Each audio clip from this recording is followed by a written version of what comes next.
தெளிவிருந்தால் புத்தியும் நன்றாக இருக்கும், செயலும் நன்றாக இருக்கும். அதை கவனத்தில் கொள்ள வேண்டும். நான் என்ற அகந்தை இல்லாத மனிதனாக வாழ முயற்சிக்க வேண்டும். அப்படி முயற்சிக்கும் போது நம்முடைய வெற்றியானது நம்மை தேடி ஓடி வரும். கவனமாக இருங்கள் நண்பர்களே. முகுந்தன் என்னும் நான் இந்த கதையை உங்களுக்கு கூறுகிறேன். முகுந்தனாகிய நான் தேரூர் என்ற கிராமத்தில் வளர்ந்து வந்தேன். இது என்னுடைய கற்பனை பெயராகும். அப்போது நான் ஒரு விளையாட்டான பையன்தான். ஆனால் எனக்குள் படித்து ஐஏஎஸ் ஆஃபீஸர் ஆக வேண்டும் என்ற எண்ணமும் இருந்தது.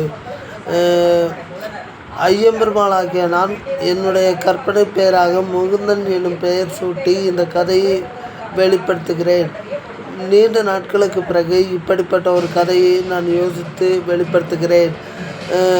எனக்கு இந்த கதைக்கு நீங்கள் ஆதரவு கொடுக்கும்படி கேட்டுக்கொள்கிறேன். இந்த கதையானது தேரூர் கிராமத்தில் தொடங்குகிறது. நல்லதே நடக்கும் என்ற நினைப்பு தான் நடக்கும். எல்லாம் வாழ்வதற்கே. ஆனால் அறநெறியுடன் வாழ்கிறோமா என்ற எண்ணம்தான் தேவை. முகுந்தன் என்பவன் தனி மனிதன் தான்.